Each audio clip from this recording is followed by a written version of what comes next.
La mujer que decidió un reino, el destino comienza. ¿Puede una mujer cambiar la historia con una sola decisión? Margaret Beaufort no solo lo hizo, lo forjó con el hierro de su fe y la sangre de sus sacrificios. Una infancia marcada por el poder y el peligro. Margaret Beaufort nació el 31 de mayo de 1443 en Bledsoe Castle, Bedfordshire, en el corazón de una Inglaterra devastada por el conflicto interno. Era la única hija de John Beaufort, duque de Somerset, y Margaret Beaufort. Aunque su apellido no era real en el sentido tradicional, su linaje descendía directamente del rey Eduardo III a través de una línea legitimada de los Beauforts, lo cual le otorgaba una posición ambigua pero poderosa dentro de la nobleza. Su padre murió cuando ella tenía apenas 1 año, probablemente por suicidio tras ser acusado de traición. A partir de ese momento, su destino quedó sellado en manos de ambiciosos regentes que no solo veían en ella una niña, sino a un peón clave para el juego del poder. Desde pequeña fue criada no como una futura esposa, sino como una ficha política. Era rica, con vastas propiedades heredadas de los Beaufort y por tanto una candidata ideal para asegurar alianzas. Su educación fue excelente para una mujer de su tiempo. Le enseñaron latín, religión, historia sagrada, y fue profundamente influenciada por el catolicismo, el cual guiaría todas sus acciones. El primer matrimonio.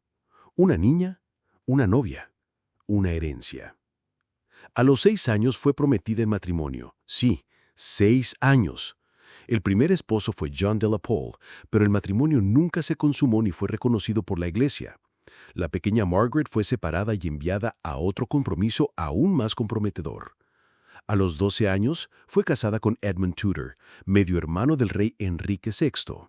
Era un joven con poder, una jugada estratégica del bando de Lancaster, y aquí ocurre uno de los momentos más dolorosos y definitorios de su vida.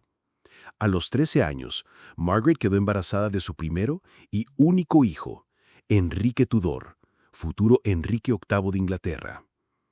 El embarazo fue difícil, extremo y traumático. El parto casi la mata. El sufrimiento físico y emocional la marcó de por vida. Muchos historiadores creen que, debido a las secuelas del parto, Margaret no pudo tener más hijos. Desde entonces dedicó su vida exclusivamente a proteger a su hijo y, con él, a los derechos de la casa de Lancaster. El viudado temprano y la madre guerrera. Edmund Tudor murió de peste bubónica antes de que naciera Enrique. Margaret, con apenas 13 años, quedó viuda, sola y madre en medio de una guerra civil. Aquí es donde Margaret Beaufort comienza a transformarse, de una niña usada como moneda de cambio a una mujer estratega. Ella comprendía que su hijo no era simplemente un niño, era la última esperanza legítima de los Lancaster, y desde ese día, toda su existencia giró en torno a proteger su vida y su derecho al trono. Fue enviada a vivir con su cuñado Jasper Tudor, quien también sería una figura crucial en la crianza de Enrique. Cuando la amenaza de los York se hizo inminente, Margaret decidió enviar a su hijo al exilio en Bretaña para mantenerlo a salvo, y así vivieron separados más de 14 años. Margaret sufrió el exilio de su hijo con una mezcla de angustia y determinación. Sabía que debía esperar el momento exacto para mover sus fichas. El segundo matrimonio. Alianza y espionaje. Volvió a casarse, esta vez con Henry Stafford, un hombre con conexiones en la corte yorkista. Este matrimonio le sirvió como tapadera para tejer una red de información desde el corazón del enemigo. Margaret actuaba en la sombra, espiaba, negociaba alianzas secretas, financiaba rebeldes y utilizaba cada banquete, cada misa, cada conversación en voz baja para mover las piezas hacia un futuro incierto pero calculado. Durante este tiempo, conoció y alió con Elizabeth Whitwell, viuda del rey Eduardo IV, cuando el usurpador Ricardo III tomó el trono tras la muerte del joven príncipe Eduardo V. En un movimiento brillante, Margaret propuso una unión inesperada. Su hijo, Enrique Tudor, se casaría con la hija de Elizabeth, la princesa Isabel de York. Esta alianza uniría las casas rivales Lancaster y York y le permitiría a Enrique reclamar el trono con un manto de paz. Así nació la semilla de la futura dinastía Tudor, pero aún había mucho por hacer. y Margaret no se detendría hasta ver a su hijo en el trono de Inglaterra. El trono en juego. La batalla de una madre.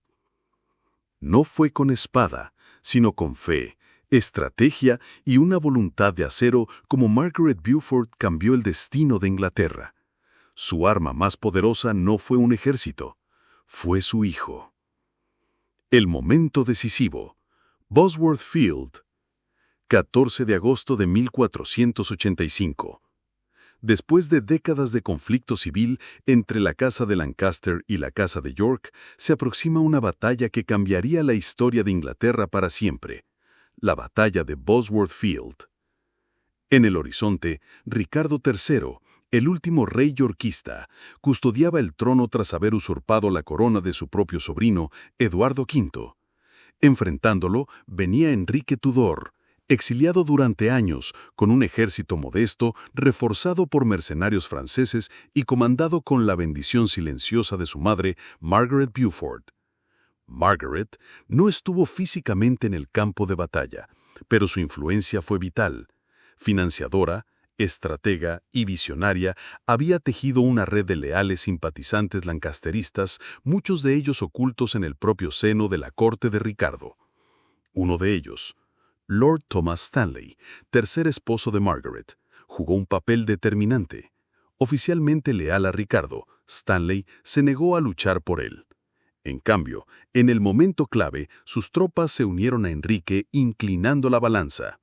Y así, el 22 de agosto de 1485, Ricardo III cayó, y con él la era Plantagenet. Enrique Tudor fue proclamado Enrique VII, rey de Inglaterra. Con ese ascenso, Margaret Beaufort se convirtió no solo en la madre del rey, sino en la arquitecta silenciosa de una nueva dinastía. Una madre con poder real. A diferencia de muchas madres de reyes, Margaret no se retiró al olvido tras la coronación de su hijo. Al contrario, adoptó un rol político inédito para una mujer en su tiempo. Su influencia en la corte fue directa, firme y visible. Se hizo llamar My Lady, the King's Mother, y firmaba documentos con esa fórmula. Fue una de las pocas mujeres en la historia medieval inglesa que obtuvo soberanía legal sobre sus propias propiedades, lo cual normalmente solo estaba reservado a hombres o reinas consortes. Ella no se consideraba una reina, pero actuaba con más autoridad que muchas. Estaba presente en los consejos, intervenía en decisiones matrimoniales, organizaba alianzas y presidía juicios. Aunque no tenía título oficial de regente, Margaret ejercía un poder que rivalizaba incluso con el del propio rey en algunos temas cortesanos. Enrique VII respetaba profundamente a su madre y muchas decisiones pasaban por su aprobación. El matrimonio que unificó a Inglaterra. Tal como había prometido, Enrique se casó con Isabel de York, hija de Eduardo IV. Esta unión simbólica cerró la herida sangrante de la Guerra de las Rosas, fusionando las dos casas enemigas. El emblema de la nueva dinastía, la rosa Tudor, combinaba la roja de Lancaster y la blanca de York. Pero detrás de este matrimonio, detrás del vestido en los festejos, estaba la mano firme de Margaret Beaufort. Ella supervisó todos los detalles de la ceremonia, del protocolo, de la presentación ante el pueblo. Entendía que no bastaba convencer en el campo de batalla. Había que construir legitimidad simbólica y emocional ante una nación cansada de guerras. La educación de una nueva generación. Margaret no solo fue madre del rey, fue también mentora de la corte, promotora de la educación y mecenas de grandes pensadores y teólogos. Fundó el Christ College y St. John's College en Cambridge, y patrocinó obras religiosas, traducciones y universidades. Su amor por el aprendizaje venía de su juventud. Era una mujer culta, lectora ferviente de textos religiosos y defensora del conocimiento como herramienta de gobierno. Impulsó reformas en la administración pública, promovió la piedad, la estabilidad institucional y la expansión de la Iglesia. Su fe católica era absoluta, pero su forma de aplicarla era estratégica. La usó para consolidar alianzas y purgar a los enemigos políticos desde el púlpito y la justicia divina. Entre la corona y el culto. A pesar de su cercanía con el trono, Margaret siempre mantuvo una imagen de mujer devota. Se levantaba a las 5 de la mañana todos los días para rezar, ayunaba con regularidad y mantenía una estricta vida de disciplina religiosa. No vestía como una reina, sino como una viuda devota. Usaba hábito, vivía en austeridad y, sin embargo, tomaba decisiones que afectaban a toda la corte. Su habitación estaba llena de rosarios, crucifijos y Biblias iluminadas, pero también de mapas, cartas selladas y listas de vasallos. Era una monja sin convento y una reina sin corona. Entre coronas y corazones, el legado continúa. Cuando una madre forma un rey, no está solo criando un hijo, está moldeando un imperio. Margaret Beaufort ya no era solo la madre de un monarca, era la constructora de un linaje. El nacimiento de un nuevo mundo. Enrique VIII. En 1491 nació su nieto más importante, Enrique, duque de York, futuro Enrique VIII de Inglaterra. Este niño representaba la consolidación del linaje Tudor. Margaret vio en él una nueva oportunidad, una extensión de su legado, una segunda generación con sangre Beaufort que debía continuar lo que tanto costó edificar. Aunque su hijo Enrique VII estaba vivo y gobernando, Margaret no soltó las riendas del poder familiar. Supervisó la educación del niño, su formación religiosa, su desarrollo político.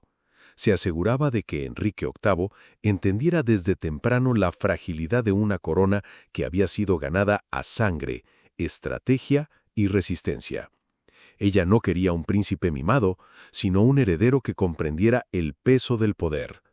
Su influencia fue tan profunda que incluso los tutores reales acudían a Margaret para validar contenidos, planes y actividades para el joven príncipe.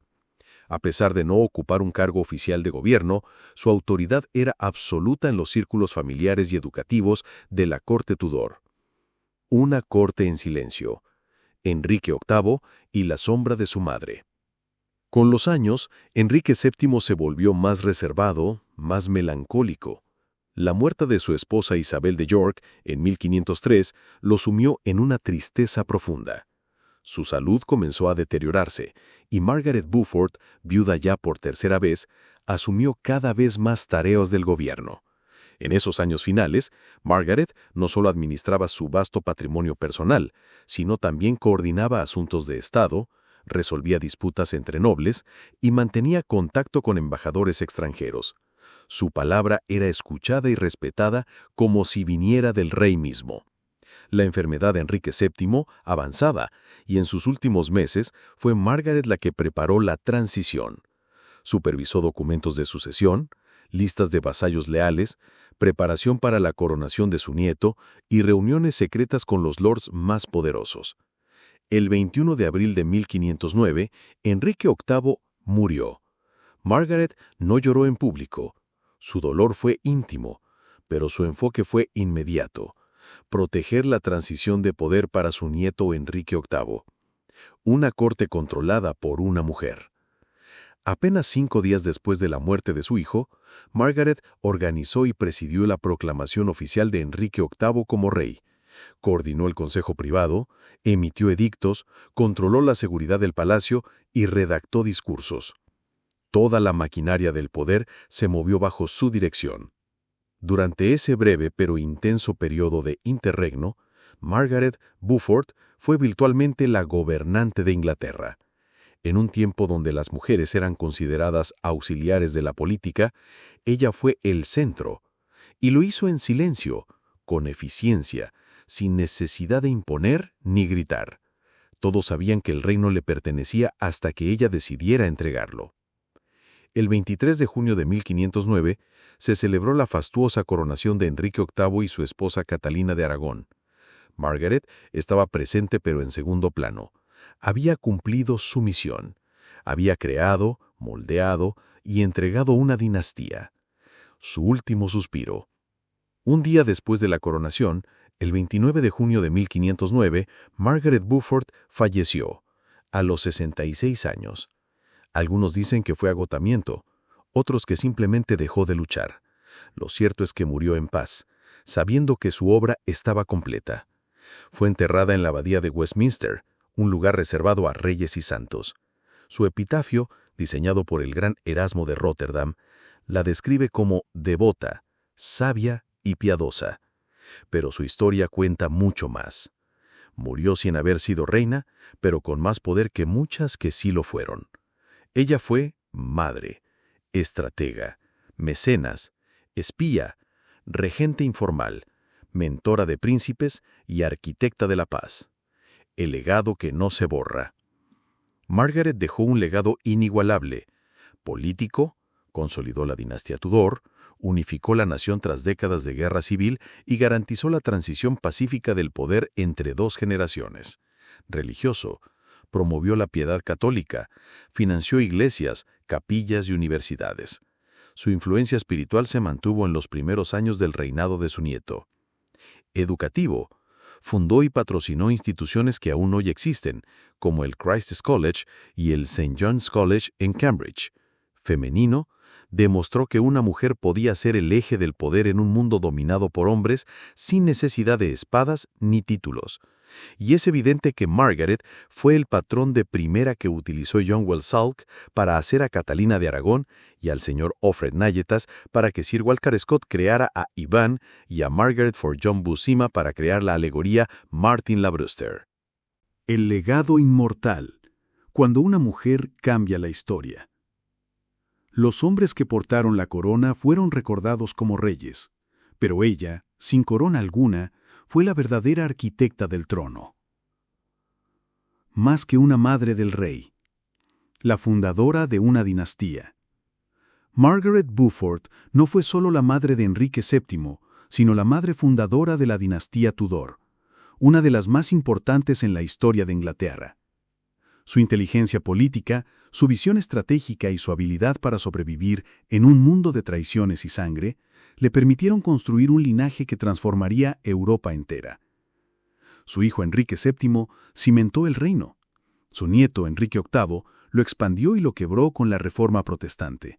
Y su bisnieta, Isabel I, lo llevó al esplendor cultural y militar más grande de su historia. Nada de esto hubiera sido posible sin Margaret. Su influencia en la cultura y la religión. Margaret es recordada por su profunda devoción religiosa, pero no desde un misticismo pasivo, sino desde una fe activa, pragmática y política. Usó la religión para legitimar a su hijo, para influenciar al pueblo y para establecer las bases éticas de su gobierno. Fundó cátedras, patrocinó traducciones de textos devocionales y fue una firme defensora del clero regular. En un tiempo donde las mujeres eran silenciadas en el ámbito teológico, ella financió predicadores, seminarios y universidades.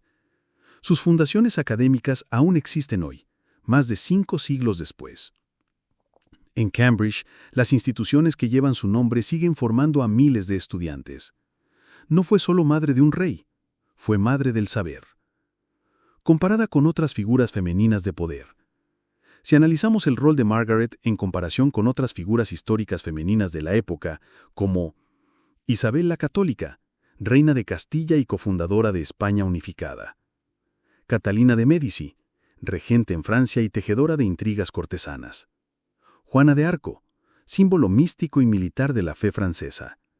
Margaret se distingue por algo único. Ella nunca necesitó reinar para gobernar. Su poder no vino de una proclamación ni de una espada, sino de su inteligencia, su red de alianzas y su temple inquebrantable. No conquistó tierras, pero sí corazones. No lideró ejércitos, pero sí definió el resultado de guerras. No firmó tratados, pero los inspiró y facilitó. Fue una figura silenciosa pero omnipresente, una tejedora de destinos. ¿Fue una mujer ambiciosa o una madre protectora? Esta es una pregunta que aún resuena entre los historiadores. Algunos la ven como una figura fría, calculadora, casi maquiavélica, obsesionada con el poder. Otros la interpretan como una madre desesperada por salvar a su hijo, obligada a tomar decisiones duras en un mundo despiadado. La realidad probablemente está en el medio. Margaret fue ambas cosas, ambiciosa y protectora, calculadora y devota, política y madre. Lo que está claro es que nunca actuó por codicia personal. Su lucha no fue para coronarse a sí misma, sino para crear un reino seguro para su hijo y su descendencia. Y lo logró. Su legado en la historia inglesa y mundial. Hoy, Margaret Beaufort es recordada como una figura clave en el fin de la Guerra de las Rosas, la fundación de la dinastía Tudor, la estabilidad de Inglaterra tras décadas de guerras civiles, el impulso de la educación universitaria en Cambridge, el papel femenino en la política medieval. Su nombre está grabado en placas, vitrales, estatuas y manuscritos. Y aunque muchos no la conozcan por nombre, la paz que su linaje trajo fue la base sobre la cual se construyó la Inglaterra moderna. Su influencia indirecta se puede rastrear incluso en las reformas religiosas, en el Renacimiento inglés y en el nacimiento del Imperio Británico bajo su bisnieta Isabel I. Una reflexión final. Margaret Beaufort no fue una mujer de guerra, pero vivió toda su vida como si estuviera en una. Cada paso, cada palabra, cada silencio fue una estrategia. No necesitó un trono para ejercer poder, porque el verdadero poder nace de la visión, la fe y la voluntad de no rendirse jamás. Hoy su historia nos recuerda que, incluso en los márgenes del poder visible, hay manos invisibles que moldean el destino de los pueblos. Ella fue esa mano. Ella fue Margaret Beaufort.